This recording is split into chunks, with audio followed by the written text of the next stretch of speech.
नमस्कार दोस्तों, स्वागत है आप सभी का biology by Sandeep Tandon YouTube education platform. हम नीट 2024 के लिए मोस्ट इंपोर्टेंट क्वेश्चन डिस्कस कर रहे थे, जिसके अंतर्गत हम एनसीईआरटी बेस्ड और साथ में जो प्रीवियस क्वेश्चन है वो डिस्कस कर रहे हैं। इससे पहले वाले लेक्चर में हमने मानव जनन से संबंधित इंपोर्टेंट क्वेश्चन है वो डिस्कस किए थे, जिसमें लगभग 100 प्लस क्वेश्चन हमने देखे थे। ये क्वेश्चन हम 2008 से लेकर के 2023 तक जो आपका नीट का एग्जाम हुआ है, उस नीट के एग्जाम में जो जो क्वेश्चन पूछे गए वो सभी क्वेश्चन यहाँ पर हम डिस्कस कर रहे हैं, वो भी चैप्टर वाइज। आज का जो हमारा चैप्टर है वो है वंशागति एवं विविधता के सिद्धांत। इससे संबंधित जो नीट प्रीवियस क्वेश्चन है PYQs 2008 से लेकर के 2023 के मध्य नीट के एग्जाम में जो इस चैप्टर से क्वेश्चन पूछे गए हैं वो सभी यहाँ पर डिस्कस करने वाले हैं। बहुत ही शानदार तरीके से हम समझने वाले हैं। तो बिना देरी करते हुए स्टार्ट करते हैं, क्योंकि समय आपके पास भी बहुत ही कम बचा है। और एक चीज आपके लिए और बता देता हूं, देखिए अभी थोड़ा सा लगभग 60 दिन के आसपास आपका एग्जाम होने में बचा है, और जब आपके 40 डेज बचेंगे ना, तो उस समय हम 40 डेज क्रैश कोर्स स्टार्ट करेंगे, जिसमें पूरी डिटेल हम डिस्कस करने वाले हैं, वो भी यूनिट वाइज। तो इस चैनल पे लगातार बने रहिए, और ये हम हिंदी मीडियम के लिए स्पेशली लेकर के आने वाले हैं, क्योंकि विशेषकर जो आपके नीट क्रैश कोर्स है वो अंग्रेजी माध्यम के लिए ज्यादातर करवाते हैं, तो हम हिंदी मीडियम के लिए यहाँ पे करवाएंगे। लगातार आप जुड़े रहिए, बहुत कुछ इस चैनल के माध्यम से आपको मिलने वाला है। आज का हमारा देखिए पहला क्वेश्चन है उत्परिवर्तन यानी कि म्यूटेशन। उत्परिवर्तन अध्ययनों के लिए द्विगुणितों की तुलना में अगुणित यानी कि डिप्लॉइड की तुलना में जो हैप्लॉइड होते हैं वो अधिक उपयुक्त होते हैं। ऐसा इसलिए होता है क्योंकि, ये क्यों होता है?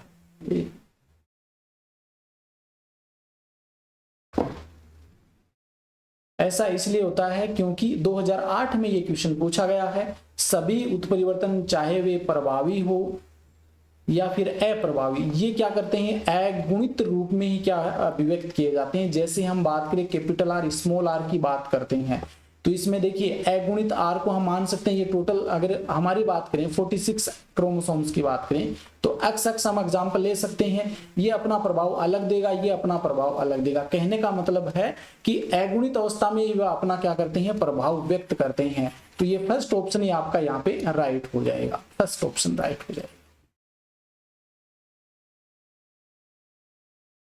सेकंड क्वेश्चन की हम बात करते हैं। क्वेश्चन नंबर सेकंड, निम्नलिखित में से किस एक जोड़े में मानव में पाई जाने वाली एक दशा को उसके सही कारण गुणसूत्र अपसामान्यता संलग्नता से सही मिलाया गया है?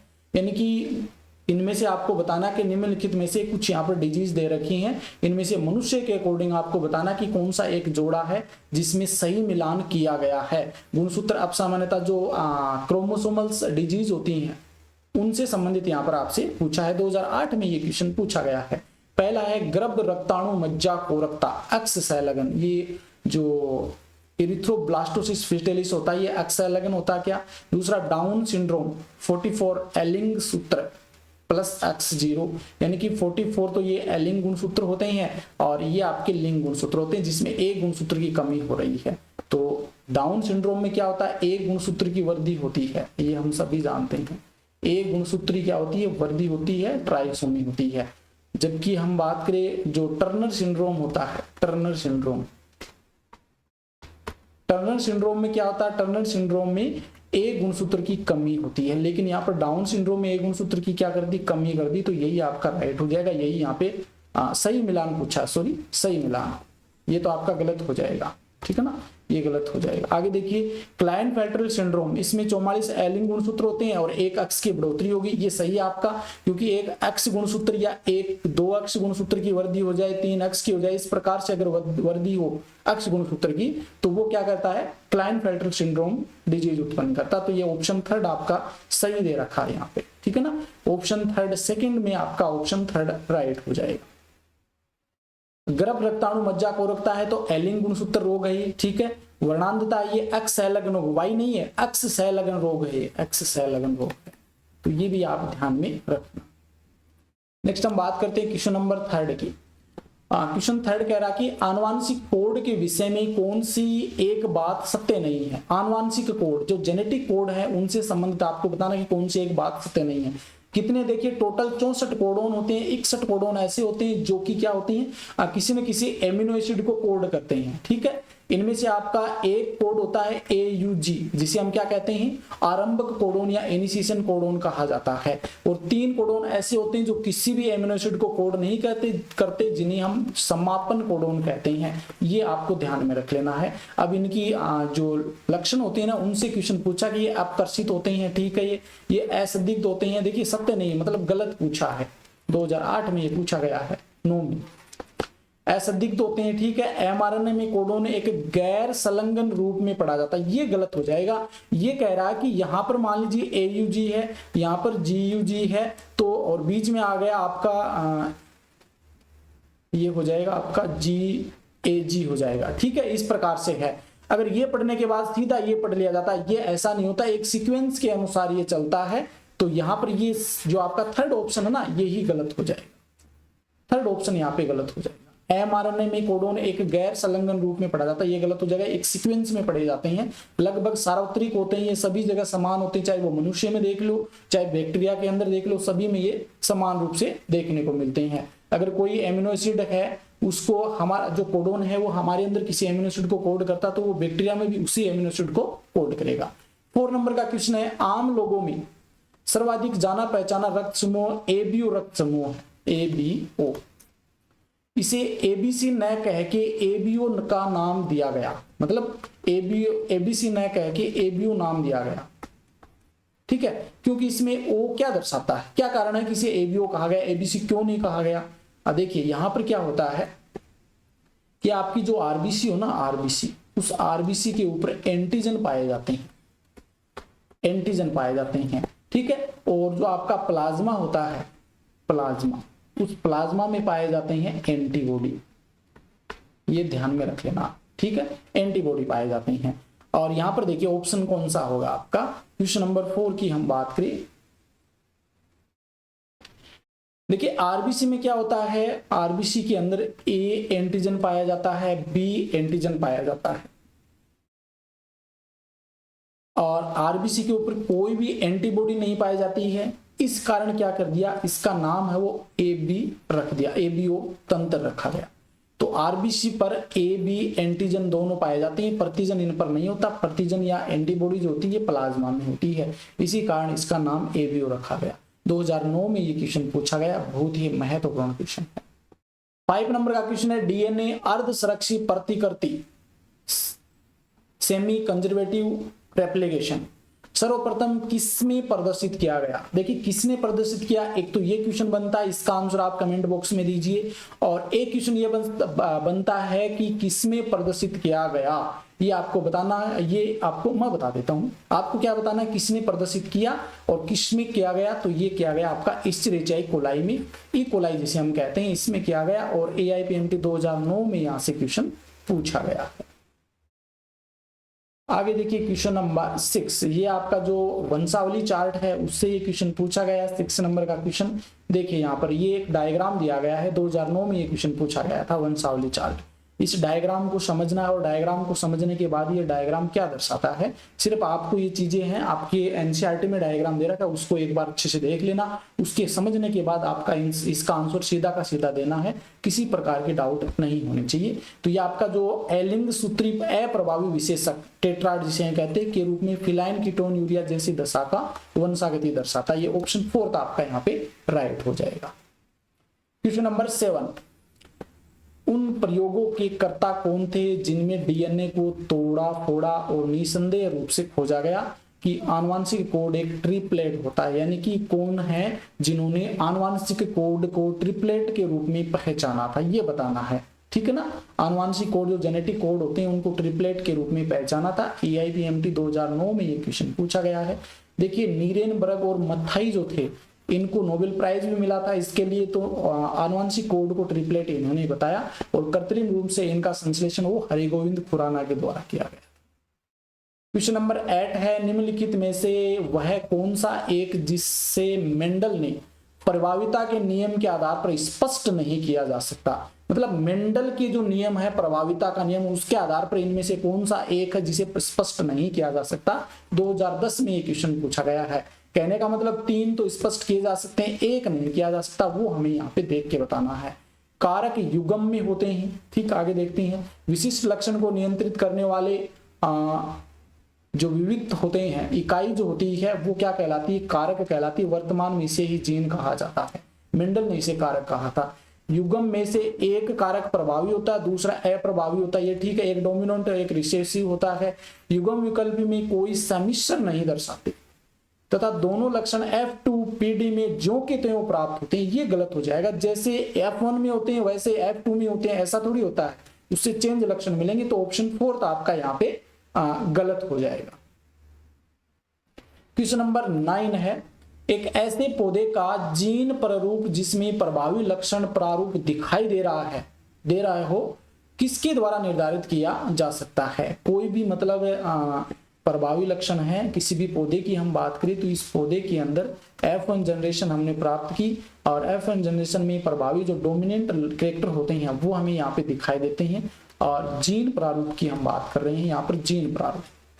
तो जीन एक मिनट, ऐसे पौधे का जीन प्रारूप जिसमें प्रभावी लक्षण प्रारूप दिखाई दे रही हैं, किसके द्वारा निर्धारित किया जाता है, कैसे इसको हम पता करते हैं।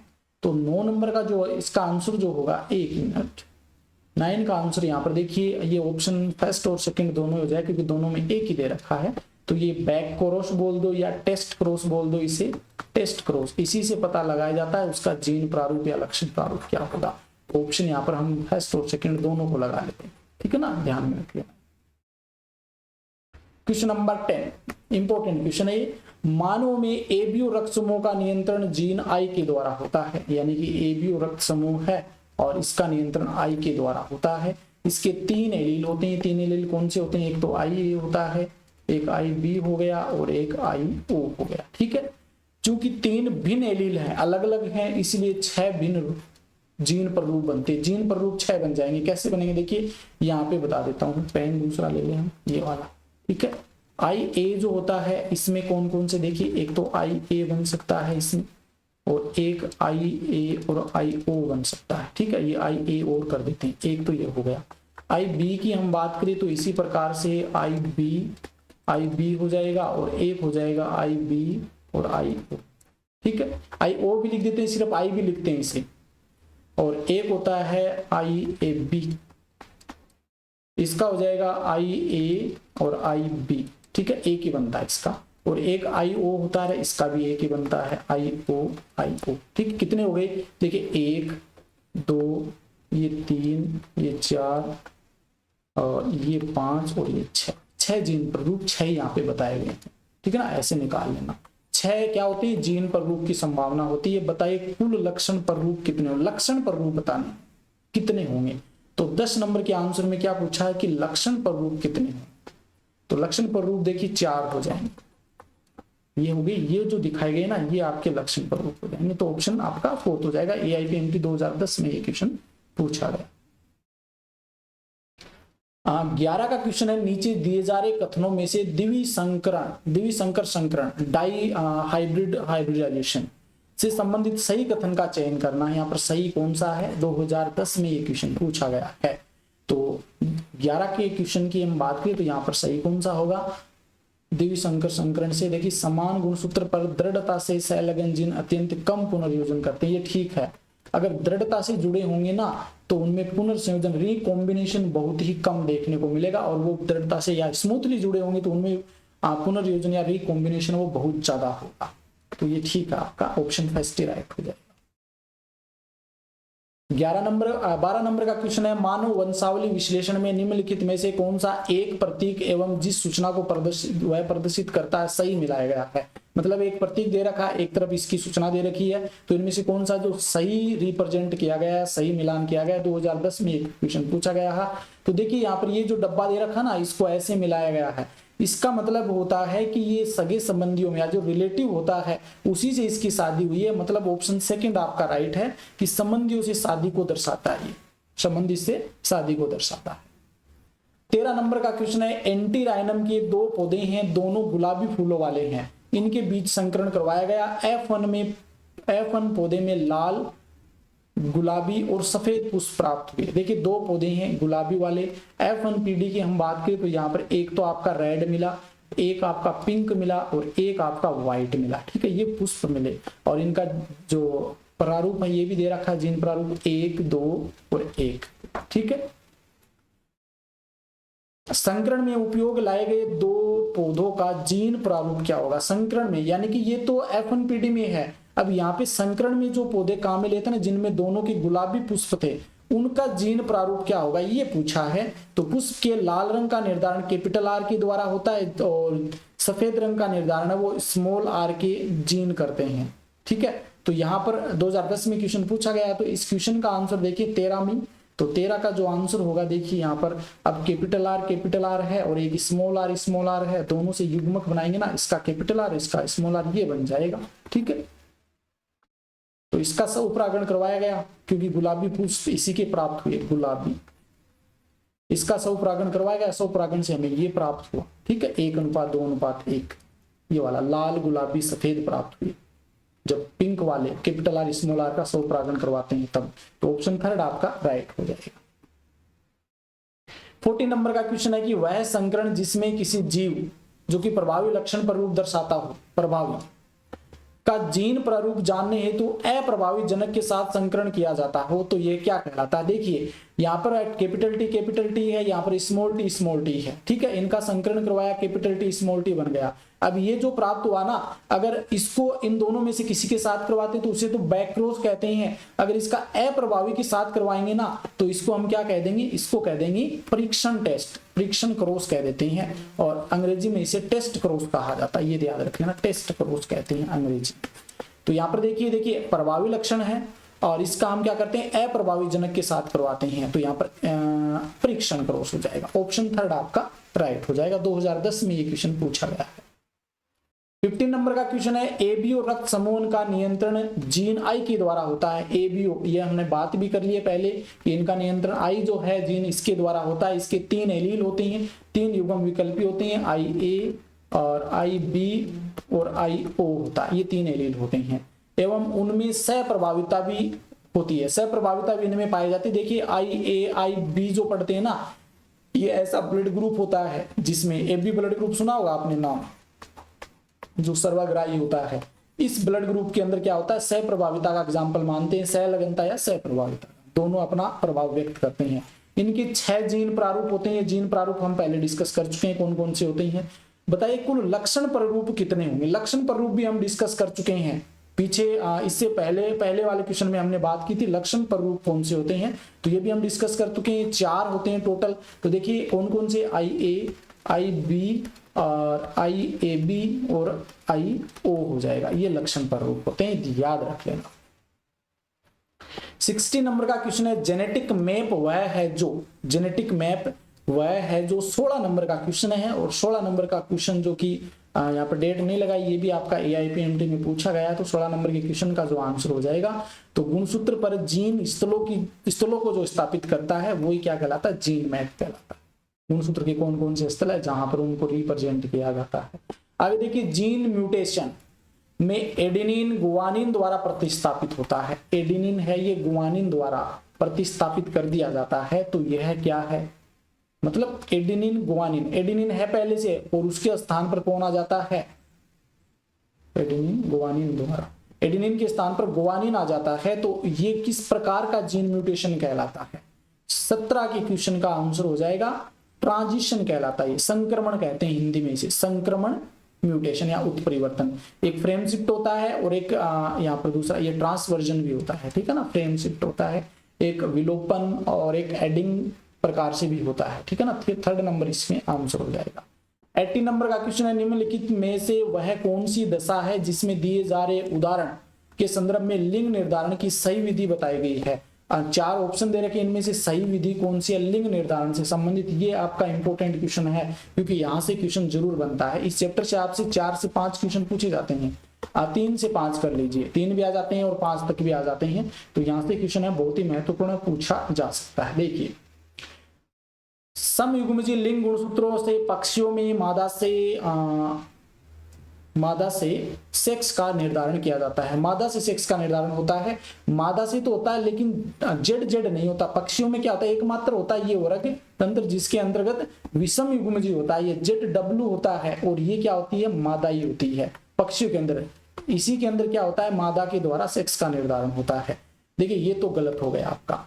XO प्रकार के लिंग गुणसूत्रों से टिड्डे में नर सेक्स बनाते हैं, नर सेक्स XO। तो ये आपका सही है, एक तो टिड्डा और एक तिलचट्टा अगर आ जाए तो ऑप्शन आपका यही हो जाएगा, ऑप्शन सेकंड। मानव में X0 दशा से जैसे कि टर्नर सिंड्रोम में पाई जाती है मादा सेक्स का निर्धारण। टर्नर सिंड्रोम में X0 नहीं, X0 दशा है, ठीक है, में मादा सेक्स का निर्धारण मादा नहीं करती है, मानव में तो नर करता है, XY गुणसूत्र होता है उसमें, ठीक है। संयुग्मी लिंग गुणसूत्र XX से ड्रोसोफिला में नर बनता है, ये भी गलत हो जाएगा, ड्रोसोफिला और मानव में एक जैसा ही होता है, तो ऑप्शन सेकंड आपका यहाँ पे राइट हो जाएगा। 19 नंबर का क्वेश्चन है कि पौधों में अथवा ड्रोसोफिला में परीक्षणार्थ संकरण में किनके मध्य संकरण करवाया जाता है। पादप या ड्रोसोफिला के अंदर परीक्षणार्थ मतलब टेस्ट क्रॉस करवाते हैं, तो ये किनके मध्य संकरण करवाते हैं। देखिए एक तो आपका जो F1 जनरेशन है ना, एक तो वो होगी 19 क्वेश्चन की हम बात करते हैं, एक तो F1 संकर होगा, ठीक है, F1 इसी में दे रखा तो ये गलत कर लीजिए, F1 संकर होगा है तो, और एक दोहरे जो अप्रभावी जीन पर रूप होते हैं, एक ये होगा, यानी कैपिटल टी और स्मॉल टी इनका संकरण करवाया, कैपिटल टी स्मॉल टी बना। एक तो ये आपकी F1PD का संकर हो गया और ये आपका पीछे वाला अप्रभावी जीन पर रूप होगा, इनके मध्य संकर करवाते हैं तो वो होगा परीक्षणार्थ संकर। 20 नंबर का क्वेश्चन है न्यूक्लियोप्लाज्म। न्यूक्लियोप्लाज्म में आरएनए पॉलीमरेज थर्ड को निकाल दिया जाए तो किसके संश्लेषण को प्रभावित करेगा। ये न्यूक्लियोप्लाज्म मतलब जो आपके केंद्रक जो होता ना, यह केंद्रक हो गया, इस केंद्रक में क्या होता है, न्यूक्लियोप्लाज्म होता है, इसको हमने यहां से हटा दिया तो आरएनए पॉलीमरेज थर्ड, न्यूक्लियोप्लाज्म में से आरएनए पॉलीमरेज थर्ड हटा दिया हमने, तो क्यों कौन सा प्रभावित होगा, आप सभी को पता है इसके अंदर आपका कौन सा टीआरएनए पाया जाता है, तो न्यूक्लियोप्लाज्म में कौन सा टीआरएनए प्रभावित होगा, तो ऑप्शन फर्स्ट आपका राइट हो जाएगा। 20 में आपका आंसर कौन सा हो जाएगा, फर्स्ट ऑप्शन हो जाएगा। क्वेश्चन नंबर 21, सड़क हादसे में किसी एक रोगी को जिसका रक्त समूह मालूम नहीं है, कोई रोगी है एक्सीडेंट वगैरह हो गया और उसको ब्लड की आवश्यकता होती है, उसका ब्लड हमें पता नहीं है, तुरंत उसे रक्तदान की आवश्यकता होती है, जांच करने का भी समय नहीं हमारे पास। उसके एक डॉक्टर मित्र थे, डॉक्टर थे और उनके दोस्त थे, उन्होंने अपना रक्त देने को कहा कि मैं मेरा रक्त दे देता हूं।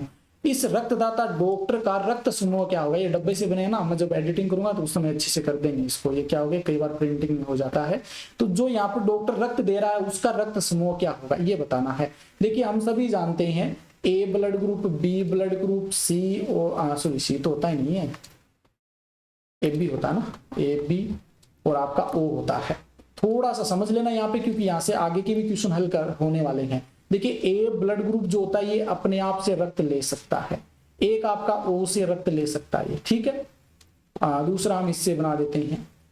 बी जो ब्लड ग्रुप होता है ये अपने आप से रक्त ले सकता है, एक आपका ओ से ले सकता है, ठीक है, और तीसरा कौन सा बनाए, तीसरा ये बना देते हैं। ए बी ब्लड ग्रुप होता है ये अपने आप से रक्त ले सकता है, ये ए से रक्त ले सकता है, ये बी से रक्त ले सकता है और ये ओ से रक्त ले सकता है, ठीक है। और लास्ट जो बचता है ना, ये कौन से कलर में इससे दर्शाते हैं, लास्ट जो बचता है ये केवल ओ से ब्लड ले सकता है लेकिन दे सभी को सकता है। ये एक डायग्राम है जो आप याद रख लेना इस प्रकार से क्योंकि कभी नहीं भूलोगे। यहाँ पर जो ए बी होता है ये क्या करता है, सभी से ब्लड ले रहा है, इस कारण इसे हम क्या कहते हैं, इसे सार्वत्रिक ग्राही कहते हैं, सार्वत्रिक ग्राही। क्वेश्चन आ जाता है यहाँ पर यूनिवर्सल रेसिपिएंट। और ये जो ओ जो होता है ये सार्वत्रिक दाता कहलाता है, सार्वत्रिक दाता, यूनिवर्सल डोनर कहते हैं, मतलब इन सभी को ये ब्लड दे सकता है। यही कंडीशन यहाँ पे है, देखिए बी नहीं दे सकता, ये हमें पता ही नहीं है ब्लड ग्रुप का, तो ये भी नहीं, ये भी नहीं, लेकिन ओ जो होता है कौन सा भी ब्लड ग्रुप हो सभी को दिया जा सकता, तो ऑप्शन थर्ड आपका राइट होगा। 2012 में ये क्वेश्चन पूछा, बहुत ही महत्वपूर्ण है ये क्वेश्चन। 22 नंबर का क्वेश्चन है राइबोसोमल आरएनए का सक्रिय रूप में संश्लेषण कहां होता है। राइबोसोमल आरएनए, आरएनए का सक्रिय रूप से संश्लेषण कहां पर होता है ये आपको बताना। देखिए आरएनए होता है ये केंद्रिका में होता है, सामान्यतः हम सभी जानते हैं कि केंद्रिका में क्या होता है, न्यूक्लियोलस केंद्रिका में इनका संश्लेषण होता है। 2012 में ये क्वेश्चन पूछा जा चुका है। क्वेश्चन नंबर 23 का है वर्णांधता से संबंधित। एक सामान्य दृष्टि वाला पुरुष है, मतलब उसका जो देखें तो XY हो जाएगा गुणसूत्र देखें तो, जिसका पिता रंगा था, पिता वर्णांध था इसका, मतलब XHY, H लिख देते हैं, देखिए इसको हम B भी लिख सकते हैं, ब्लाइंडनेस, चलो B कर लेते हैं, यहाँ पे ब्लाइंडनेस हो जाएगा। इसके पिता का जो था वो था वर्णांध, ठीक है। एक स्त्री से विवाह करता जिसका पिता भी रंगात था, यानी कि एक स्त्री, ये जो विवाह करता ना एक स्त्री से करता है, इसका पिता भी क्या था, रंगाद था, IB और पिता Y हो जाएगा, ठीक है। उनकी पहली संतान एक पुत्री हुई, जन्म जब X इसका हम बाद में निर्धारित करेंगे क्या होगा, इनसे क्या बनी, एक X संतान बनी, इस पुत्री के रंगाद होने की क्या संभावना होगी। देखिए यहाँ पे ये चीज समझा देता हूँ, दोबारा नहीं बताऊं क्योंकि इतना समय हम देंगे ना तो ये लगभग 100 के आसपास क्वेश्चन ये कंप्लीट नहीं हो पाएंगे, तो पहले इस चीज को समझते हैं। देखिए यहाँ पर X, B और Y ये पिताजी हैं, और यहाँ पर इनकी माता जी है XX, ये इसकी बात कर रहे हैं XY, ठीक है। इनका संकरण इसके साथ में करवाया तो XBX हो गया, ठीक है, XBX आ गया। ये B हम इस पे लगा दें तो थोड़ा अच्छा रहेगा,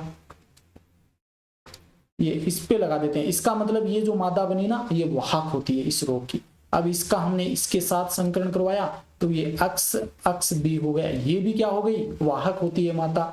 अब Y के साथ में करवाते हैं इस X का तो XY, इस X का इस Y के साथ में करवाते हैं तो XY, मतलब जो पुत्र प्राप्त हुए ना वो कोई भी रोगी नहीं था, ये ध्यान में रखिए, कोई भी रोगी नहीं था, पुत्र जो होता, लेकिन जो महिलाएं यहाँ पे जो पुत्री प्राप्त हुई ये दोनों ही क्या थी, वर्णांध की वाहक थी, ठीक है। तो यहाँ पर इसकी जो शादी होती है ना सेम यही कंडीशन यहाँ पर है, यहाँ पे लेके देख लीजिए, क्योंकि इनके पिता भी वर्णांध थे, इनके पिता भी, यही कंडीशन होगी तो हम इसको उठा लेते हैं। ये जो मादा थी इसकी ये वाहक थी, इसकी जो शादी हुई ना यहाँ पे देखिए एक स्त्री से विवाह होता है, ये जो स्त्री थी ये क्या थी, वर्णांधता की वाहक थी। अब इनका संकरण करवा लेते हैं, देखिए संकरण किस प्रकार से करवाते हैं करके देख लेते हैं।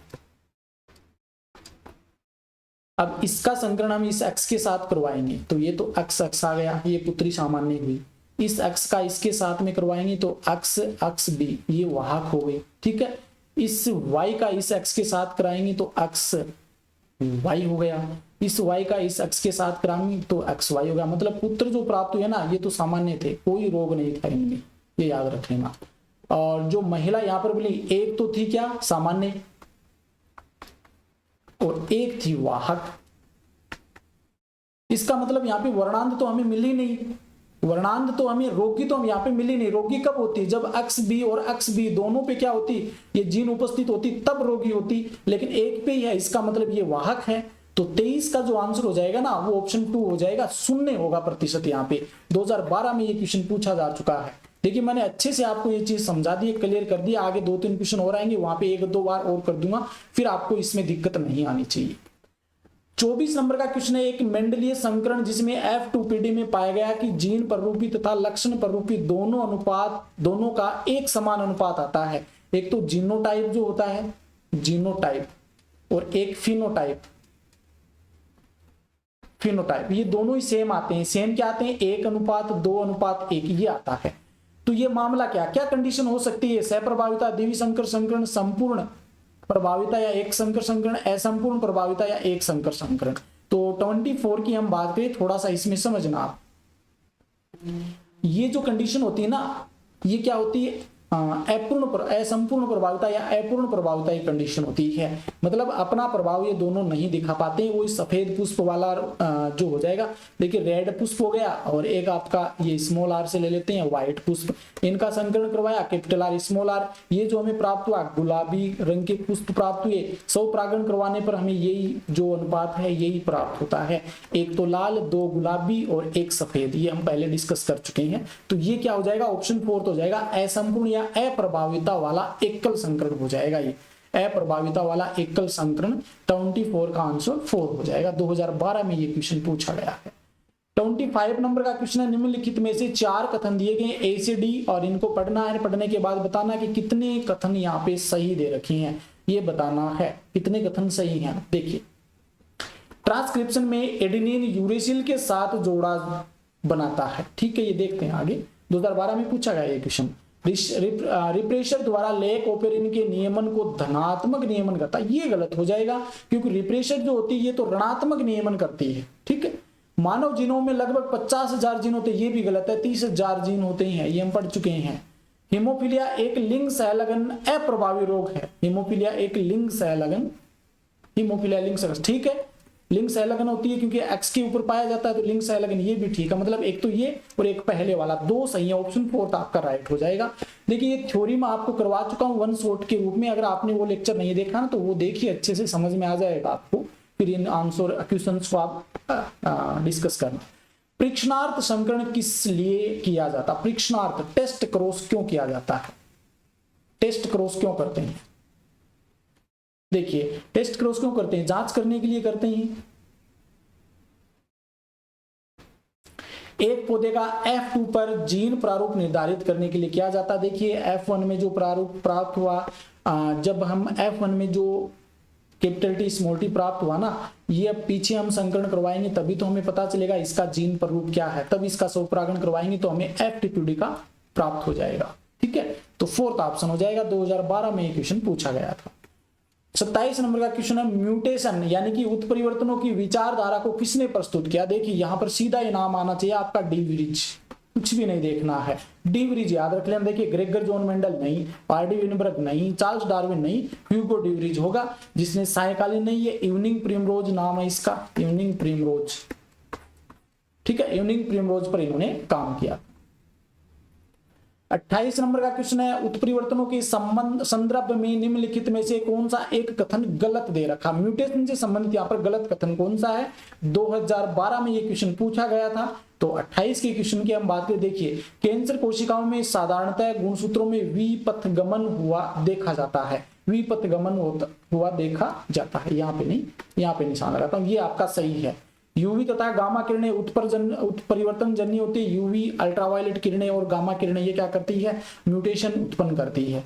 डीएनए के अकेले एक ही जोड़े में परिवर्तन होने से उत्परिवर्तन नहीं होता, ये गलत होता है। अगर एक ही स्थान पे जी आ गया या एजी के स्थान पर दूसरा कोई जो आपका पिरामिडिन प्यूरिन वगैरह इनमें से आ गया, तो ट्रिपल कोडोन वगैरह में कुछ परिवर्तन हो गया तो भी क्या हो जाता? परिवर्तन हो जाता। मतलब ये गलत है, तो ऑप्शन 3 आपका राइट हो जाए। गलत हमें पहचान करना है। बेस जोड़ों के विलोपन तथा निवेशन होने से फ्रेमशिफ्ट उत्परिवर्तन होता है, फ्रेमशिफ्ट उत्परिवर्तन, तो ये भी आपका सही दे रखा है। 28 के में आंसर 3 हो जाएगा। 19 का क्वेश्चन है, यदि AB रक्त वाले दो व्यक्ति विवाहित हैं और उनकी अधिकांश संख्या में बच्चे हैं, अधिक संख्या में बच्चे हैं, इन बच्चों को ऐसे वर्गीकृत किया जा सकता है। A रक्त समूह, AB रक्त समूह, बी रक्त समूह के बीच जो अनुपात है A अनुपात AB अनुपात A, इनका अनुपात 1:2:1 दे रखा है। पैरोटीन विद्युत संचालन की आधुनिक तकनीक से ज्ञात होता है कि A तथा B प्रकार के प्रोटीन दोनों ही AB रक्त समूह वेष्टियों में विद्यमान है। यह है किसका उदाहरण है? मतलब AB रक्त समूह मतलब IA और IB, ये दोनों हम देखते हैं तो ये अगर हमें एलील्स मिलते हैं तो AB ब्लड ग्रुप होता है आपका, ये देखने को मिलता है। कहने का मतलब ये भी अपना प्रभाव दिखा रही है, ये भी अपना प्रभाव दिखा रही है, दोनों आपस में जुड़ करके अपना प्रभाव दिखाते हैं, तो ये सहलगनता या सहप्रभाविता का उदाहरण हो सकता है। 2013 में ये क्वेश्चन पूछा गया है। क्वेश्चन नंबर 29 का आंसर हो जाएगा ऑप्शन 2, सहप्रभाविता, कोडोमिनेंस का एग्जाम्पल है। 30 नंबर का क्वेश्चन है, यदि दोनों जनक थैलेसीमिया जो कि एक एलिंग सूत्री अप्रभावी विकार है, ये भी इंपॉर्टेंट अपना आप में क्वेश्चन। थैलेसीमिया किस प्रकार की एक विकार है? एलिंग सूत्री अप्रभावी विकार है। इसके लिए वाहक है, दोनों जनक क्या है? इस थैलेसीमिया के लिए वाहक हैं। तो गर्भ धारण करने की क्या संभावनाएं हैं जिसके फलस्वरूप एक प्रभावित बच्चा पैदा होगा? देखिए अगर एलिंग गुणसूत्रों से संबंधित कोई भी आपसे क्वेश्चन पूछे ना और इस प्रकार से क्वेश्चन आ जाए कि बच्चा कैसा होगा, एक प्रभावित बच्चे, जिसके फलस्वरूप एक प्रभावित बच्चे होना की संभावना क्या होगी, तो सीधा ही आप आंसर उसमें 25% कर देना, आपका आंसर हो जाएगा। तो ऑप्शन 4 आपका यहाँ पे राइट हो जाएगा। 30 नंबर का क्वेश्चन 4 हो जाएगा। अगर इसमें थैलेसीमिया की जगह सिकल सेल एनीमिया होता तो भी आप 25 कर सकते। ये कितने नंबर का? 30 का है, 31 नंबर का मार्किंग नहीं की ना इसमें। 31 नंबर, दो जीन जो 50% पुनर्योगज आवृत्ति दर्शाते हैं, रिकॉम्बिनेंट दर्शाती हैं, उनके निम्नलिखित कथनों में से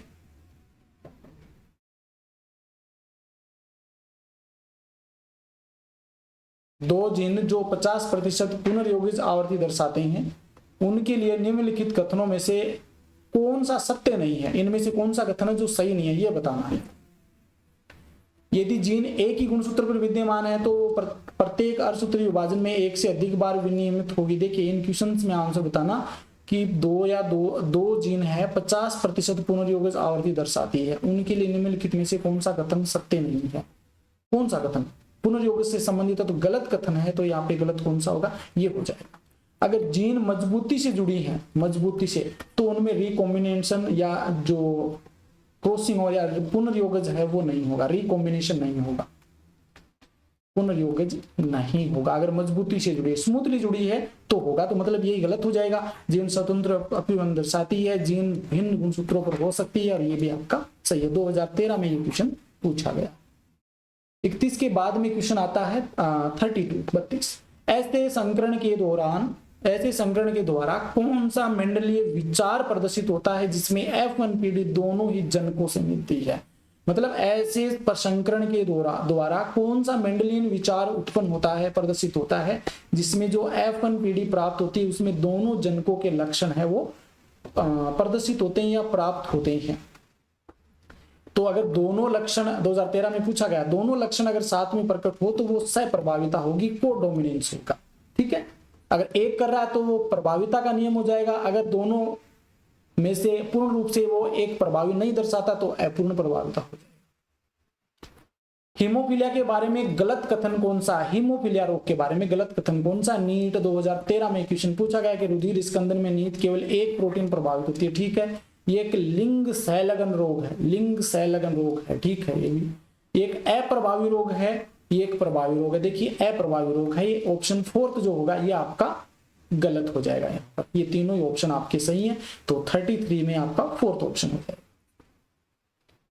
34 नंबर का क्वेश्चन है, ये थोड़ा सा मिसिंग हो गया। कुम्हाड़ा, कुम्हाड़ा के फल का रंग किसका उदाहरण है, क्वेश्चन पूछा गया। ये कुम्हाड़ा के फल का रंग किसका उदाहरण है, AIPMT 2014 में पूछा गया था ये। तो कुम्हाड़ा के फल का रंग है, ये प्रभावी प्रबलता का उदाहरण है, प्रभावी प्रबलता, याद रख लेना ये 34। 35 नंबर का क्वेश्चन है, AB रक्त समूह वाला व्यक्ति, AB रक्त समूह वाला व्यक्ति सर्वआदाता माना जाता है, सर्वग्राही माना जाता है, सार्वत्रिक ग्राही बोलते हैं, यूनिवर्सल रिसिपिएंट माना जाता है। क्यों माना जाता है कि इसमें A व B दोनों प्रतिजन होते हैं पर प्रतिरक्षी नहीं होता। यही हो जाएगा ऑप्शन 2 आपका राइट हो जाएगा। 35 में जो आंसर हो जाएगा वो आपका 1 मिनट देखना। देखिए प्लाज्मा, हाँ ये देखिए मिस्टेक कर दी ना हमने, सही से नहीं पढ़ा इसे। ये प्लाज्मा में AB एंटीजन बता रहा, प्लाज्मा में थोड़ी होते हैं, RBC पे होते हैं AB एंटीजन। तो प्लाज्मा में तो एंटीबॉडी होती हैं, तो लाल रुधिर जो RBC होती है उस पे A और B एंटीजन होते हैं और प्रतिरक्षी में नहीं होते हैं, मिलता जुलता, लेकिन सिर्फ इसका डिफरेंस है। तो ऑप्शन 3 इसमें आपको लगाना। 2014 में ये क्वेश्चन पूछा गया। ठीक है, आगे देखिए 36 नंबर का क्वेश्चन है, एक मनुष्य जिसका पिता वर्णांध है, कोई भी मतलब मनुष्य है जिसका पिता क्या है, वर्णांध है। पिता वर्णांध मतलब B लगा देते हैं इसके ऊपर, ब्लाइंडनेस। एक ऐसे स्त्री के साथ विवाह करता जिसकी माता वर्णांध थी, मतलब जो स्त्री है जिसके साथ विवाह करता उसकी माता वर्णांध थी, गर्सित थी। जो वाहक नहीं बोल रहा, वर्णांध से गर्सित थी, मतलब डबल भी आ जाएगा। और पिता सामान्य थे इसके। युगल के नर बच्चों का कितना प्रतिशत वर्णांध होगा, ये जो मैंने अभी पीछे बताया ना उसी प्रकार से करना। देखिए अक्ष B पहले ये कर लेते हैं, और अक्ष B और इनका पिता सामान्य अक्ष Y, ये इसके साथ में क्रिया करेगी तो अक्ष B और अक्ष आ जाएगा। ये इसके साथ में Y के साथ में क्रिया करेगी तो अक्ष BY, ये रोगी बच्चा हो गया। ये इसी प्रकार की कंडीशन इसमें बन जाएगी, और ये इसके साथ में करेगा तो अक्ष BY। कहने का मतलब दोनों जो पुत्रियां होगी ये वाहक होगी और पुत्र होंगे वो रोगी होंगे। ठीक है, तो यहाँ पर ये जो पुत्री आ रही है ना, इसी के साथ शादी होती है तो ये कैसी हो जाएगी, ये वाहक हो जाएगी। ये जो स्त्री है ना ये कैसी होगी, वाहक होगी। अब पिता की बात करते हैं, ये मैंने पीछे करके बताया था आपको। पिता अगर वर्णांध है, पिता Y है, B और Y। अब इसका संकरण सामान्य महिला के साथ करवाते हैं तो अक्ष B अक्ष हो जाएगा, और ये अक्ष B अक्ष हो जाएगा। लेकिन यहाँ पर जो पुत्र होंगे ना, अक्ष Y पुत्र जो होंगे वो सामान्य पुत्र होंगे, तो यहाँ पर हम सामान्य ले लेते हैं। ठीक है, अब इसका संकरण इसके साथ में अक्ष B और इसका 1 मिनट इसका कर लेते हैं पहले। अब इसी अक्ष का संकरण हम इस y के साथ करते हैं तो अक्ष y, इस अक्ष का इसके साथ में करते हैं तो अक्ष b, और इस अक्ष का इस y के साथ में तो अक्ष y हो जाएगा। क्या पूछा है कि नर बच्चों का कितना प्रतिशत वर्णांध होगा। यहाँ पर नर बच्चे तो स्वस्थ हो रही हैं, इसके मतलब क्या हो जाएगा, 0 हो जाएगा। 36 का आंसर क्या होगा, 1 मिनट, 36 में वर्णांध अक्ष, हमने पिता ले लिया ना इसमें वर्णांध, ये गलती कर दी, दोबारा करते हैं। मात्रा होती है वाहक, थोड़ी सी गड़बड़ कर दी हमने, दोबारा से करना पड़ेगा इसको। एक तो होता है अक्ष और अक्ष बी हो गया, और एक अक्ष वाई हो गया। पिता सामान्य है, ये अक्ष और अक्ष हो गया। इस अक्ष का इसके साथ करेंगे तो अक्ष वाई हो गया। इस सॉरी ये अक्ष बच गया ये वाला, तो इसका हम इस अक्ष के साथ करेंगे तो अक्ष बी हो गया। ठीक है, इस अक्ष का इस y के साथ करेंगे तो अक्ष बी वाई होगा। मतलब ये रोगी हो गया और ये सामान्य होगा। 100% में से एक रोगी है, मतलब 100 में से एक रोगी, मतलब 50% क्या हो जाएगा आपकी वर्णांध होगा। तो ऑप्शन फर्स्ट आपका राइट होगा। थोड़ा सा मिस्टेक हो गया हमारी कैलकुलेशन में, तो ऑप्शन फर्स्ट राइट हो जाएगा। AIPM की 2014 में क्वेश्चन पूछा गया। 36 नंबर का क्वेश्चन है, एक नारी जो टर्नर सिंड्रोम से ग्रस्त है, कोई भी नारी है टर्नर सिंड्रोम से ग्रस्त है, तो उसमें क्या होगा, 2014 में पूछा गया था। टर्नर का मतलब मोनोसोमी, मोनोसोमी मतलब एक गुणसूत्र की कमी, एक गुणसूत्र की कमी, मतलब 46 होते हैं तो ये 45 गुणसूत्र होंगे। तो यहां पर देखिए उसमें 45 गुणसूत्र होंगे अक्ष 0 के साथ। ठीक है, तो ऑप्शन थर्ड हो जाएगा इसका राइट आंसर। क्वेश्चन नंबर 38, सप्रभाविता दर्शाने वाले जीन में क्या होता है। सप्रभाविता कोई जीन दर्शाता तो उस जीन में क्या होगा, आपने ब्लड ग्रुप बताया था ना, AB ब्लड ग्रुप है, वो क्या है, सप्रभाविता के उदाहरण है। तो इसमें क्या होगा, 2015 में ये क्वेश्चन पूछा गया है। 38 की हम बात कर रहे हैं तो 38 में देखिए विषम युग्मज होगा। देखिए विषम युग्मज है, ठीक है, दोनों युग्मविकल्पी स्वतंत्र रूप से अपने आप को अभिव्यक्त करते हैं, तो ठीक है। अगर इसके जीन बनाएंगे ना तो IA और IB बनेगा, तो ऑप्शन ए आपका यहाँ पर राइट होगा। क्वेश्चन नंबर 39, संलग्नता यानी कि लिंकेज शब्द किसने दिया था। वेरी वेरी इंपॉर्टेंट है, ये 2015 में पूछा गया है कि लिंकेज शब्द जो है, संलग्नता शब्द, ये किसके द्वारा दिया गया था, तो ये TH मॉर्गन के द्वारा दिया गया था, याद रखेंगे। 40 नंबर का क्वेश्चन है, निम्नलिखित मानव वंशावली में भरे हुए संकेत प्रभावित व्यक्ति को निरूपण करते हैं। ये जो भरे हुए है ना ब्लैक कलर में दिखाए गए हैं, ये प्रभावित व्यक्ति है, किसी न किसी डिजीज से प्रभावित व्यक्ति है। दी गई वंशावली के प्रकार को पहचानिए। ये जो वंशावली है किस प्रकार की है, ये 2015 में क्वेश्चन पूछा गया है। 40 नंबर क्वेश्चन की हम बात कर रहे हैं। तो मैं बता चुका हूं कि ये जो वंशावली दर्शाए इस प्रकार से, तो वो एलिंग सूत्री हो जाएगी, एलिंग सूत्री प्रभावी, डिस्ट्रोफी एलिंग सूत्री प्रभावी हो जाएगी। ठीक है, तो ऑप्शन थर्ड हो जाएगा। ये यहाँ पर थोड़ा सा मिस्टेक है, तो अक्ष संलग्न होगा, अक्ष संलग्न प्रभावी। 41 नंबर का क्वेश्चन है, एक वर्णांध व्यक्ति सामान्य दृष्टि वाली एक ऐसी महिला से विवाह करता है जिसके परिवार का कोई भी सदस्य वर्णांध नहीं है। सामान्य है मतलब सब कोई वर्णांध नहीं है। इस दंपति के पोतों की वर्णांध होने की क्या संभावना होगी, पोतों की वर्णांध होने की क्या संभावना। देखिए कितना लंबा क्वेश्चन पूछ लिया, तो देखिए इस क्वेश्चन को समझना, थोड़ा सा समझने के बाद इसका आंसर देना है आपको। कोई भी व्यक्ति है सामान्य दृष्टि वाला है, एक व्यक्ति वर्णांध व्यक्ति है, मतलब मनुष्य जो है वर्णांध है, अक्ष B और Y ये होगा इसका।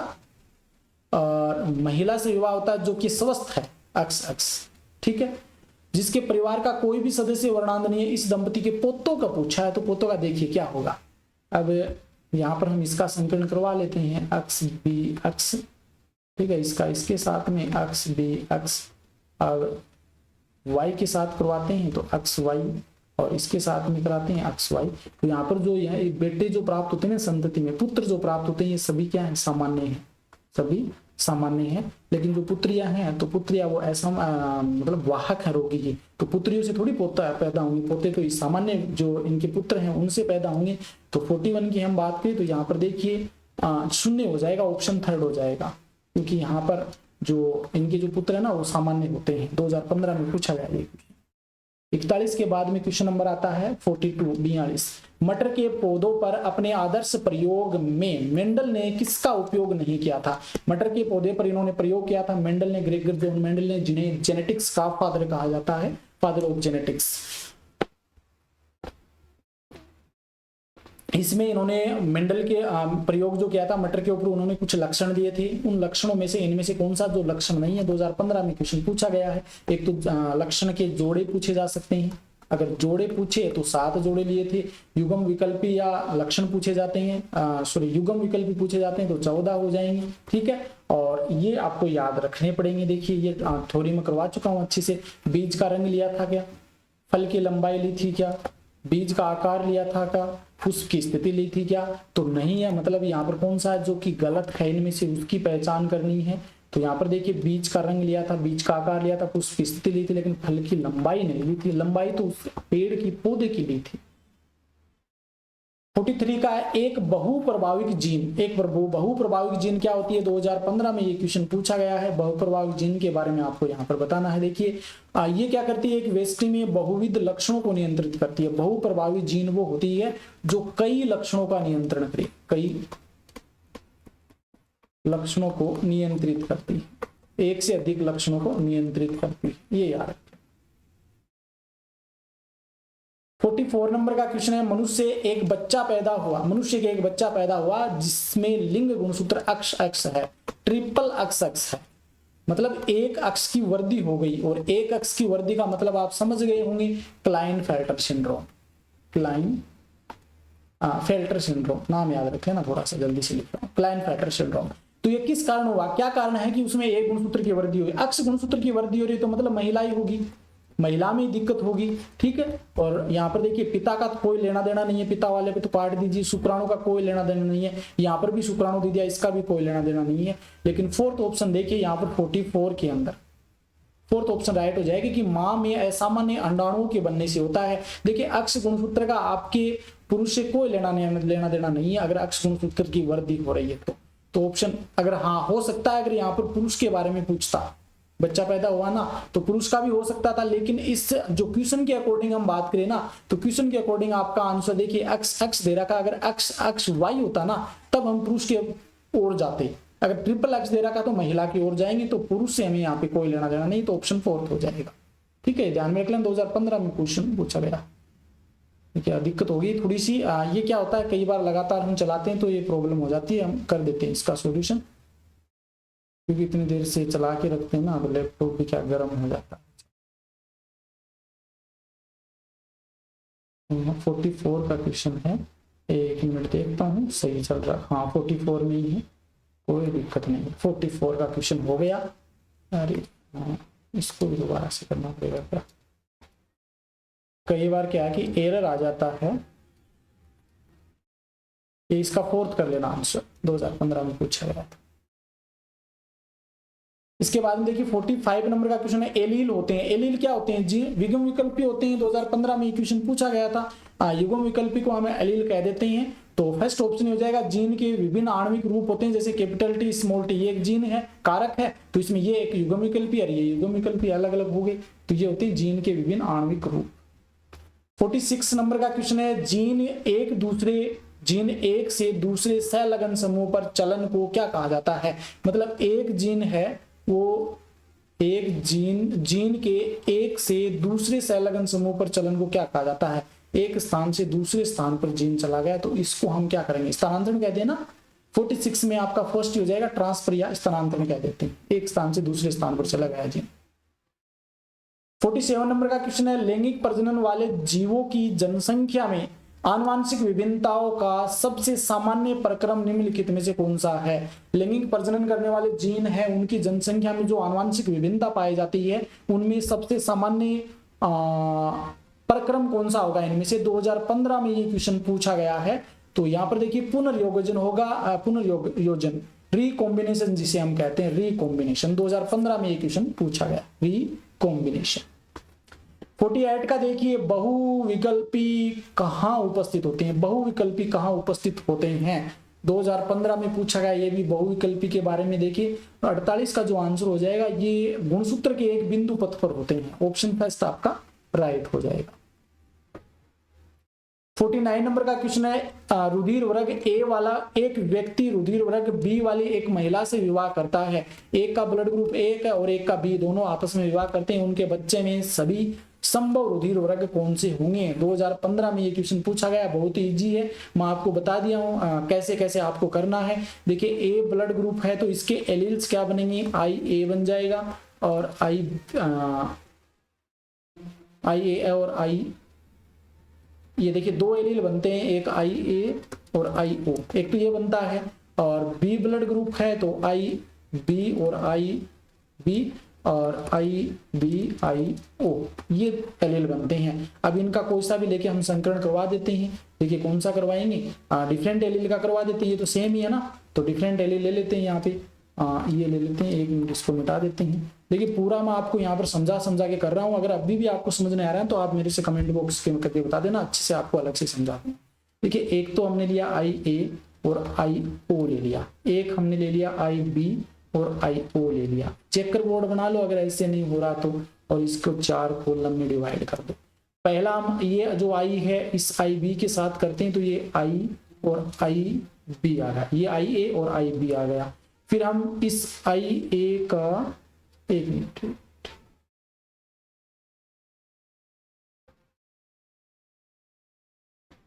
ये जो आई ए ले रहे हैं, अरे थोड़ा सा मैंने ऊपर नीचे लिख दिया ना तब ये दिक्कत आ रही है ना समझने में, एक मिनट रुकना, यहाँ पे लिख देते हैं आई ए और आई, इसका संकरण हम इसके साथ करवाते हैं। देखिए आई ए का आई ओ के साथ, या ये करवा लो, ये बी वाला करवा लो। देखिए इसका हम ए के साथ करवाया, ये आ गया। इस बी का हम इस आई के साथ करवाते हैं तो ये आ जाएगा आई बी और आई जीरो, ठीक है। अब क्या करते हैं, ये आई का इसके साथ में करवाते हैं तो ये हो जाएगा आई ए आई ओ हो जाएगा। इस आई का इस आई के साथ करवाते हैं तो आई ओ हो जाएगा। ये संकलन कर लेना, इसका इसके साथ में, फिर इसका इसके, और फिर ये आ जाएगा ये इसका इसके साथ में, इसका इसके साथ में। देख ब्लड ग्रुप कौन से बनते हैं यहाँ पे देखिए, एक तो ब्लड ग्रुप ये हो गया, एक बी ब्लड ग्रुप हो गया, ठीक है।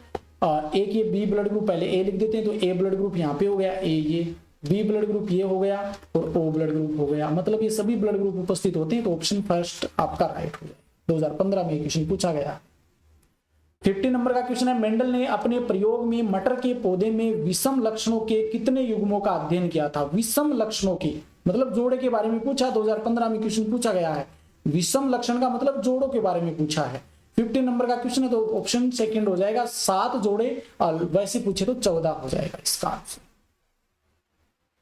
51 नंबर का क्वेश्चन है, निम्नलिखित में से कौन सा हीमोफीलिया का सबसे अधिक उपयुक्त वर्णन प्रस्तुत करता है? इनमें से कौन सा है जो सही उपयुक्त वर्णन प्रस्तुत करता है हीमोफीलिया से संबंधित? हीमोफीलिया से संबंधित पूछे तो इसका आंसर हम देखिए, ये अक्ष-सैलगन डिजीज होती है। देखिए गुणसूत्रीय विकार ये बाद में देखते हैं, पहले सीधा आंसर हमारा यहीं पे मिल जाता है। अक्ष-सैलगन अप्रभावी जीन विकार है ये महत्वपूर्ण है। 2016 में ये क्वेश्चन पूछा जा चुका है। 52 नंबर का क्वेश्चन है, एकल लंबे, ये लंबे है, लंबे तद्रुप प्रजनन उदान मटर पादप को एक बोनी प्रजनन उदान मटर पादप से संकरित करवाया गया। एक लंबा ले लिया, एक बोना ले लिया, ठीक है। जब F1 पीढ़ी प्राप्त हुई, F1 में सभी संकर लंबे प्राप्त हुए, इसको स्वपरागित करवा दिया, स्वपरागित करवा दिया, स्वपरागित किया गया तो जीन प्रारूप का परिणाम किस अनुपात में हो? जीन प्रारूप पूछ लिया तो वेरी वेरी इजी है, capital T small T, sorry ये तो स्मॉल टी होगा ना, स्वपरागन करवा रहे।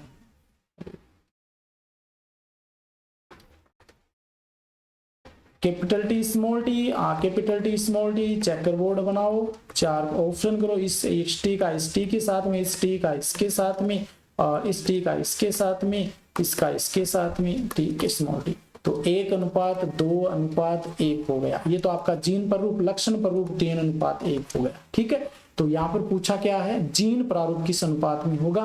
तो लंबे विषम युग्मजी, नहीं ये गलत है, हाँ ये लंबे सम युग्मजी होगा एक पहले, फिर 2 लंबे विषम युग्मजी और फिर बोने हो जाएंगे, तो ऑप्शन फर्स्ट आपका राइट हो जाएगा, फर्स्ट राइट हो जाएगा। एक ट्रिक बता देता हूं आपको जो कि आपके आगे एग्जाम में काम आने वाली है, देख लेना। देखिए कैसे करेंगे, ये तो आपका एक संकर संकरण का आपको याद होगा, तो द्विसंकर संकरण का कैसे याद करोगे? 1:2:1 हो गया, ठीक है, और लक्षण प्रारूप 3:1 हो गया।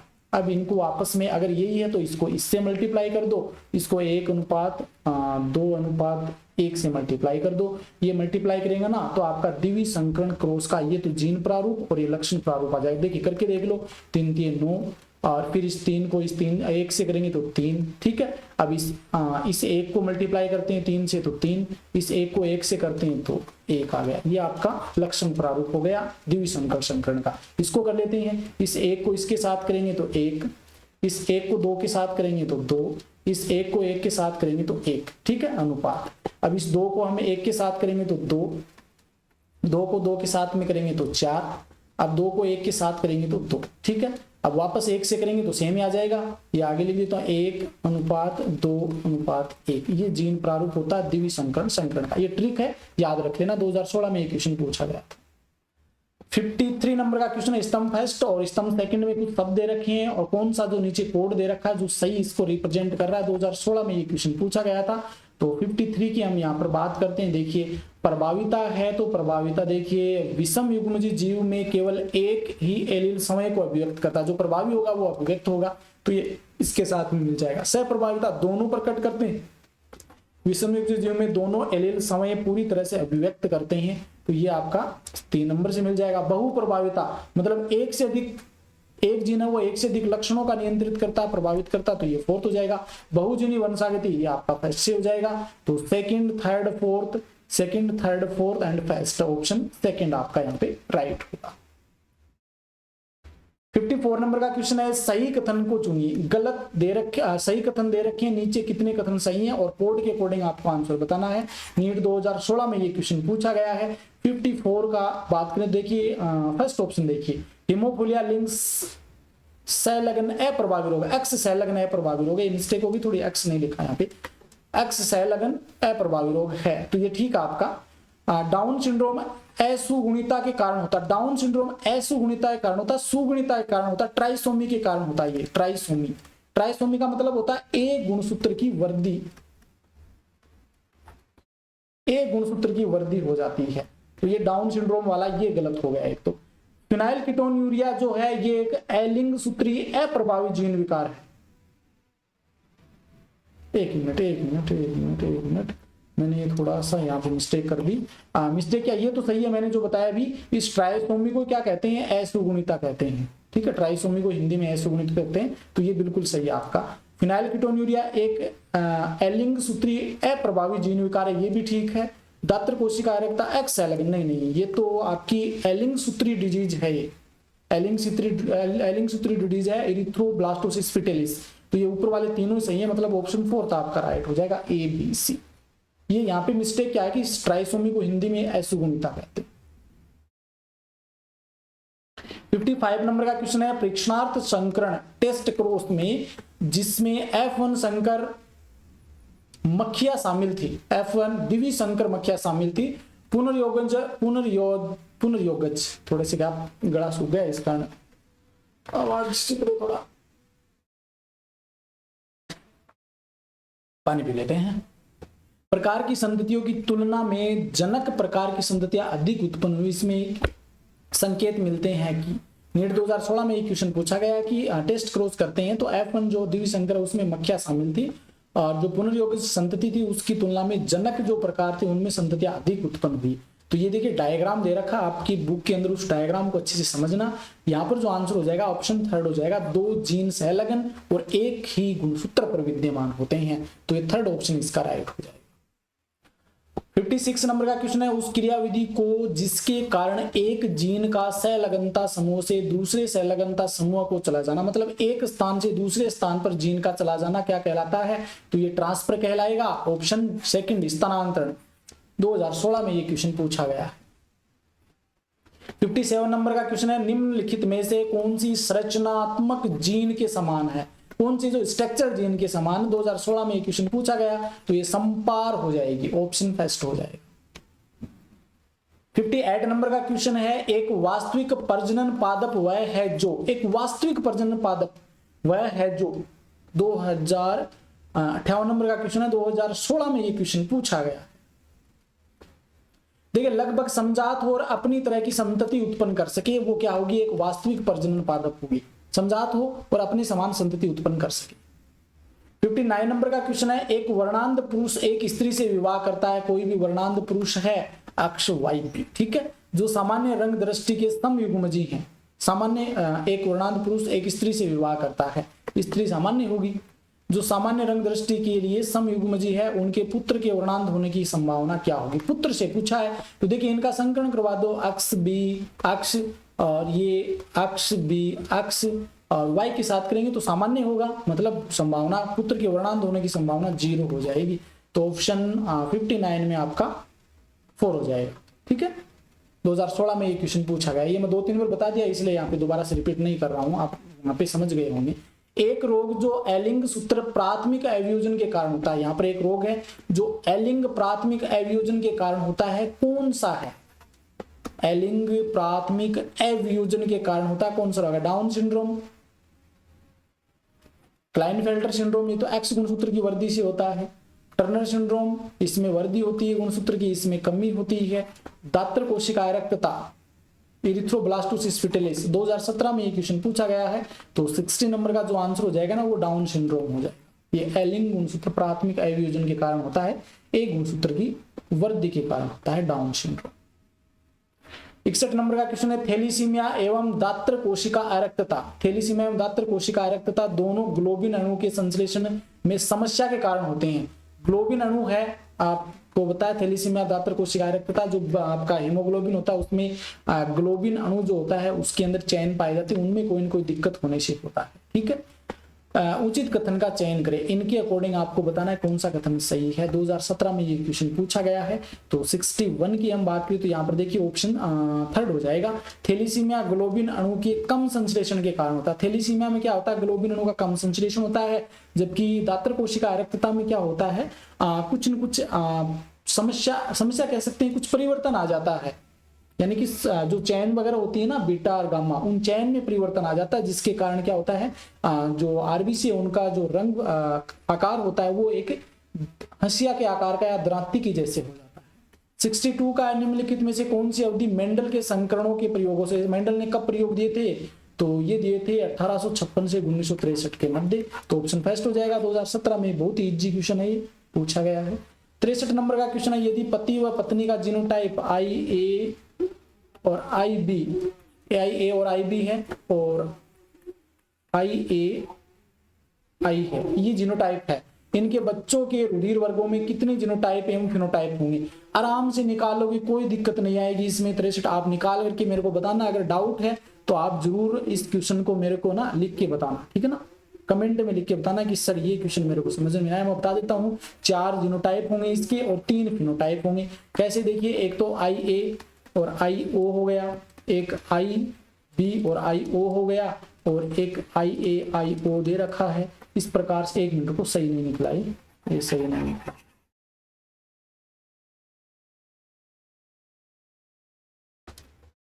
देखिए ये तो AB हो गया, ठीक है, ये A हो गया, है ना।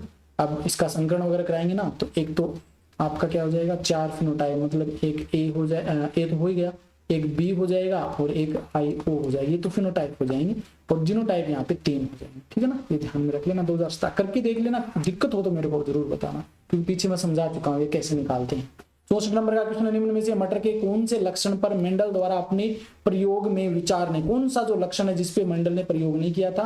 तो तना का लंबा बोना है, बीज हरा पीला है, फले फूली हुई या संकुचित है, लेकिन त्वचा के बारे में यहाँ पे नहीं किया। 2017 में ये क्वेश्चन पूछा गया, इजी सा क्वेश्चन है। 65 का, एक स्त्री के एक अक्ष गुणसूत्र में अक्ष संलग्न अवस्था है, ठीक है, अक्ष संलग्न अवस्था है, यह गुणसूत्र किन में वंशागत होंगे? कोई भी स्त्री है जिसमें एक अक्ष गुणसूत्र में अक्ष संलग्न अवस्था है, 2018 में पूछा गया, तो ये किस में वंशागत होंगी? तो 65 का जो आंसर हो जाएगा यहाँ पर ऑप्शन 3 हो जाएगा। पुत्र व पुत्री दोनों में हो सकते हैं, ठीक है ना, अक्ष पे हैं तो दोनों में होंगे, क्योंकि दोनों ही पार्टिसिपेट होंगे अक्ष अक्षीय। 66 है, निम्नलिखित अभिलक्षणों में से कौन से मनुष्य में रुधिर वर्गों की वंशागति को दर्शाते हैं? इनमें से कौन से जो अभिलक्षण दे रखे हैं जो रुधिर को वर्ग जो होता है ना ABO, ये दर्शाते हैं? देखिए, प्रभाविता दर्शाते हैं, सह प्रभाविता दर्शाते हैं, ठीक है। इसके अलावा क्या दर्शाते हैं? 66 की हम बात करें तो एक आपके बहु एलील भी दर्शाते हैं, ठीक है ना। तो ऑप्शन आपका फोर्थ हो जाएगा ए बी सी। 67 है, 2018 में ये क्वेश्चन पूछा गया, निम्नलिखित में से कौन सा युग्म गलत रूप से मिलान किया गया है। देखिए एक्सो प्रकार लिंग निर्धारण टिड्डा के अंदर होता है क्या। मटर में मंड का संश्लेषण, ये ठीक है, मटर में मंड का संश्लेषण बहुविकल्पी, ये गलत हो जाएगा। टीएच मॉर्गन ने सहलगनता शब्द दिया था, ठीक है। एबीओ रक्त समूहन सह प्रभाविता, ये भी ठीक है, तो यहाँ पर ऑप्शन सेकंड आपका गलत हो जाएगा। 68 नंबर का क्वेश्चन है, आनुवांशिक मानचित्र के निर्माण के लिए कौन सी मानचित्र इकाई सेंटी मॉर्गन अपनाई गई थी। कौन सी मानचित्र इकाई है वो यहाँ पे अपनाई गई थी। तो 68 में आपका आंसर है वो फोर्थ ऑप्शन हो जाएगा। 68 में फोर्थ, 1% क्रॉस ओवर को निरूपित करते हुए गुणसूत्रों पर जीनों के बीच की दूरी की एक इकाई, वो 2019 में एक क्वेश्चन पूछा गया है। थोड़ा सा स्पीड करना पड़ेगा क्योंकि क्वेश्चन ज्यादा हो गया, समय ज्यादा हो गया, लगभग 1 घंटे की क्लास हो गई, तो 10-15 मिनट और लेते हैं जिससे कि कंप्लीट हो जाए। 69 नंबर का क्वेश्चन है, एंटी राइनम यानी कि स्नैप ड्रैगन में एक लाल पुष्प और एक श्वेत पुष्प, एक रेड पुष्प और एक आपका व्हाइट पुष्प हो जाएगा, स्मॉल आर, ठीक है।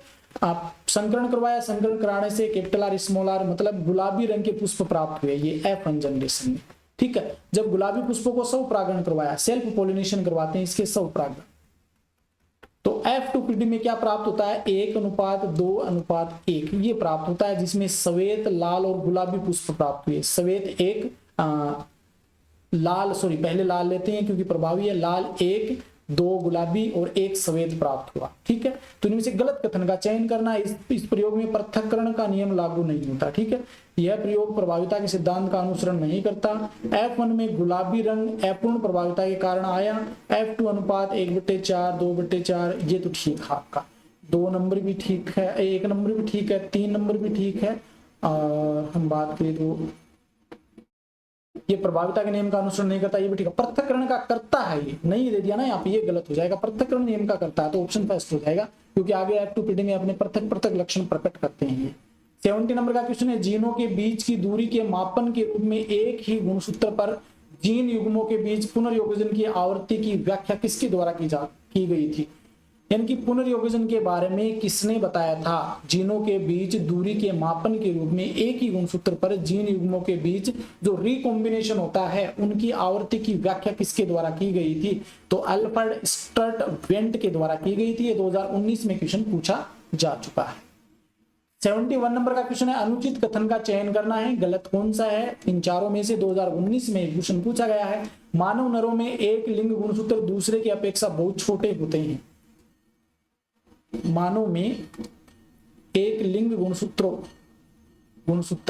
दूसरे की अपेक्षा बहुत छोटे होते हैं, ठीक है। नर फल मक्खी विषम युग्मजी होती है, नर फल होती है क्योंकि मनुष्य के जैसे होता है। इसमें नर टिड्डे में 50% शुक्राणु में लिंग गुणसूत्र नहीं होते, 50% शुक्राणु में लिंग गुणसूत्र नहीं होते, ये भी ठीक है।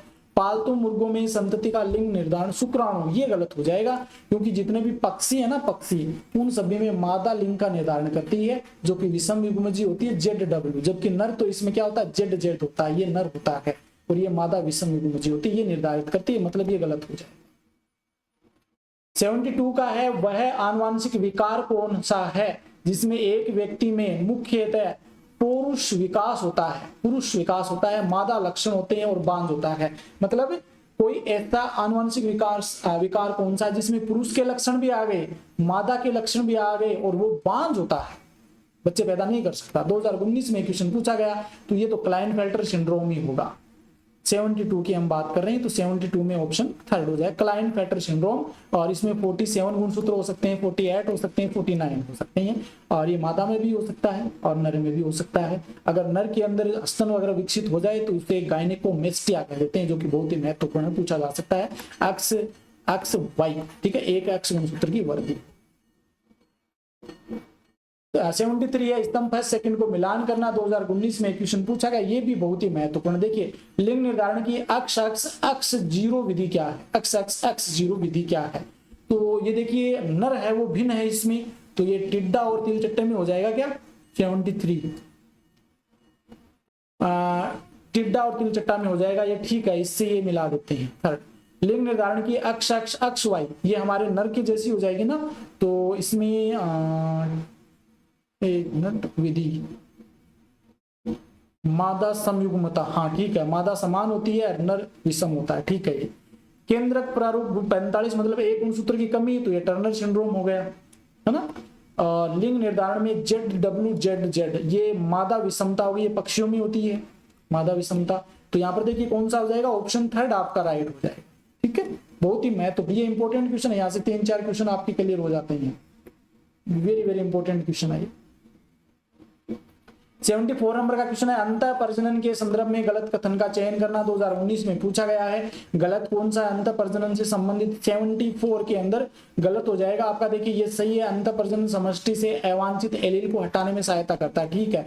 किसी भी जंतु में शुद्ध वंशक्रम विकसित करने के लिए अंतः प्रजनन आवश्यक है, ठीक है। ये निरंतर अंतः प्रजनन जनन क्षमता को कम करता है, ये भी ठीक है, जनन क्षमता कम होती जाती है, एक ही समान प्रकार की या इनब्रीडिंग होती है। अंतः प्रजनन अवसाधन क्यों ले जाता है, ठीक है। अंतः प्रजनन अवसाधन को बहिःसंकरण द्वारा काबू नहीं किया कर सकते हैं, क्रॉस पोलिनेशन करके, तो ऑप्शन क्रॉस हाइब्रिडाइजेशन करके, तो फोर्थ हो जाएगा इसमें। 75 का है, ए रक्त समूह के साथ बी रक्त समूह के साथ महिला, ए रक्त समूह की पुरुष है और उसके साथ में बी रक्त समूह वाली महिला के साथ विवाह हो गया।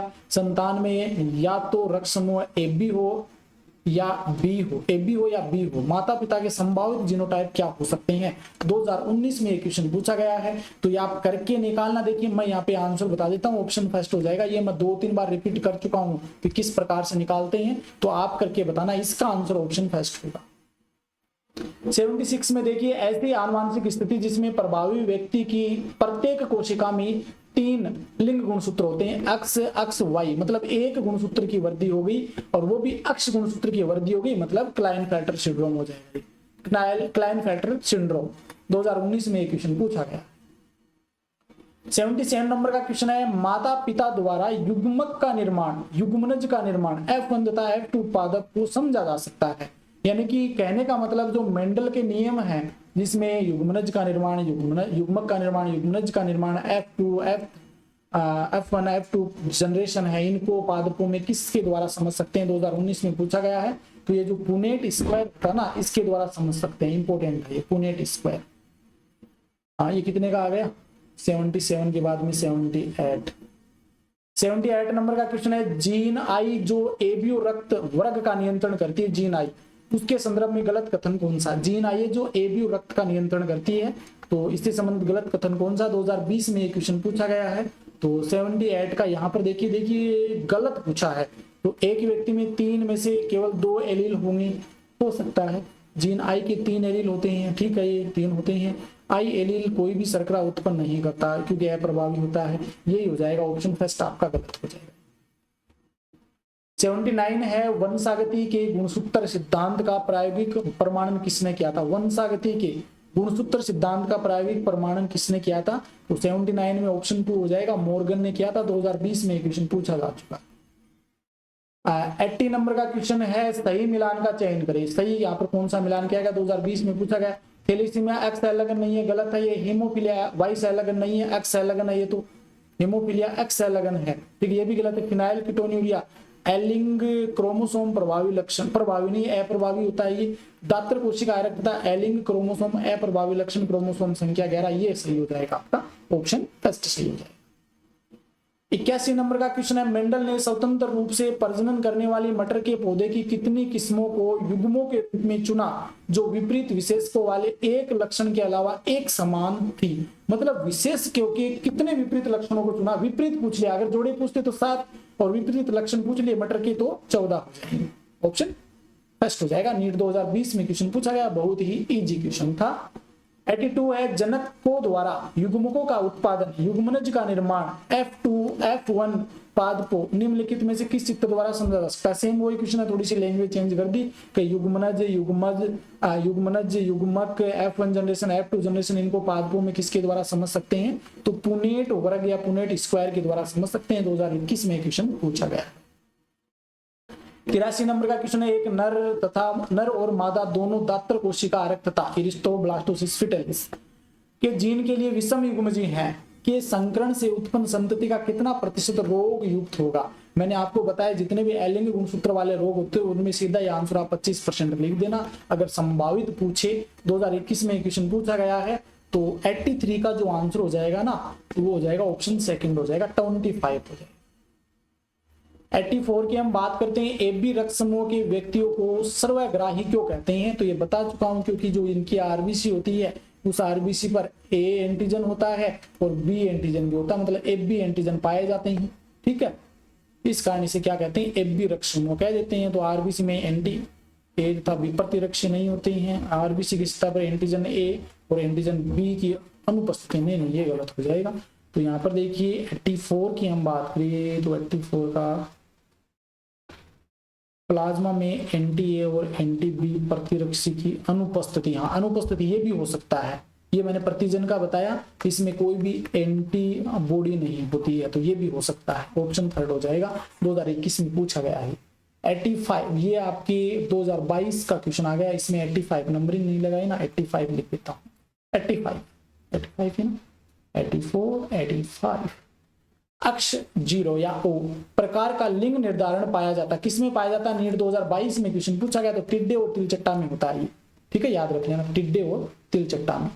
यदि एक आनुवांशिक विधि किसी जीव के पूरे जीनोम को अनुक्रमित करने के लिए अंध दृष्टिकोण का उपयोग करता है, ठीक है, जिसके बाद विभिन्न खंडों को कार्य, अलग अलग खंड है उनको कार्य सौंप देता है, उसके द्वारा अपनाई गई पद्धति को क्या कहा जाता है? ये किस प्रकार की पद्धति हो सकती है? तो ये आपका 86 नंबर का क्वेश्चन है, तो नंबरिंग भी लगा देते हैं 86। तो 86 में आपका हो जाएगा 4th नंबर, अनुक्रम एनोटेशन हो जाएगा, अनुक्रम एनोटेशन। ठीक है, याद रख लेना। ये नीचे 87 है क्या, 87 86 और ये 87।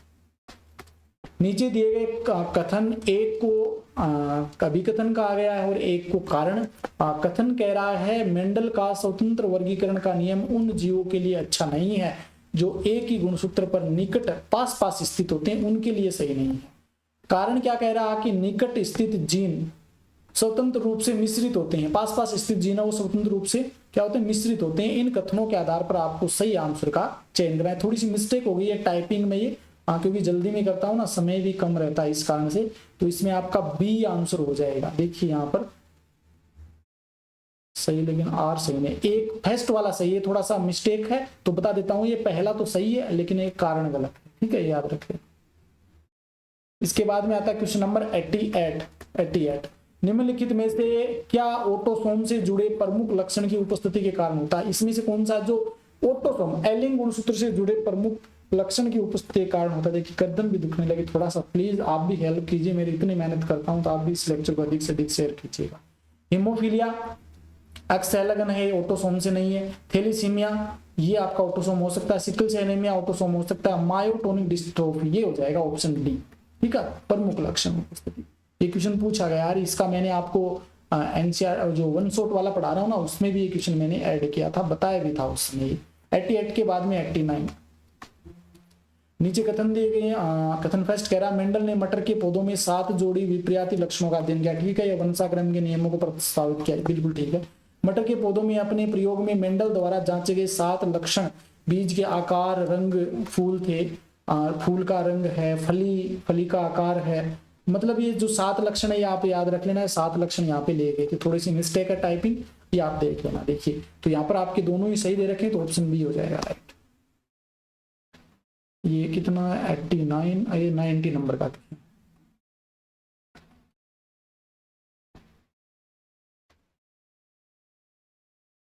90 नंबर का क्वेश्चन क्या कह रहा है? 90। निम्नलिखित में से कौन सा प्रतीक मानव वंशावली के विश्लेषण में रिश्तेदारों के बीच संभोग का प्रतिनिधित्व? ये मैं शुरुआत में ही बताया था, ये क्वेश्चन कई बार आ गया है।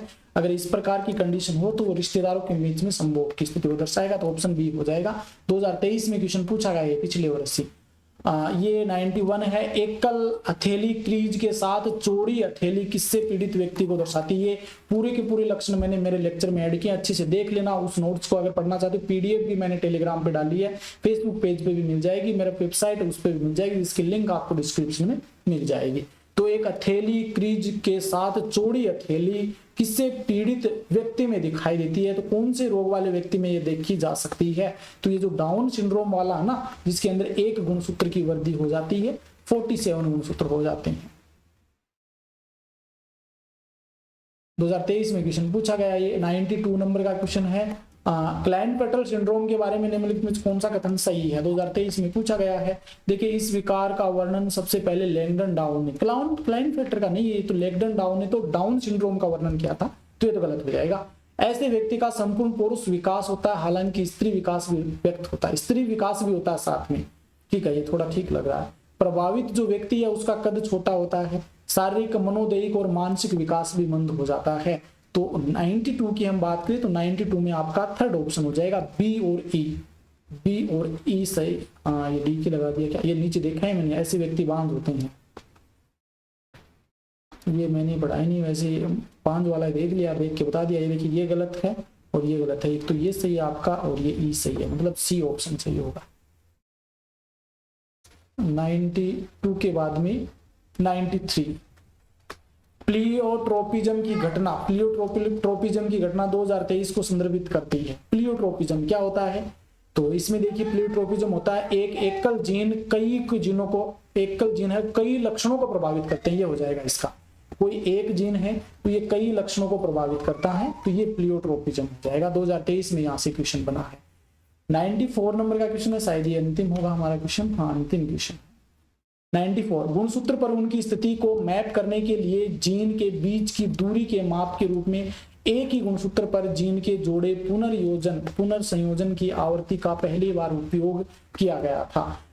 मतलब मैपिंग के बारे में यहाँ पर देखिए, दोबारा से क्वेश्चन को पढ़िए। गुणसूत्र पर उनकी स्थिति को मैप करने के लिए जीन के बीच की दूरी माप के रूप में एक ही गुणसूत्र पर जीन जोड़ों के बीच पुनर्संयोजन की आवृत्ति का पहली बार उपयोग किसने किया।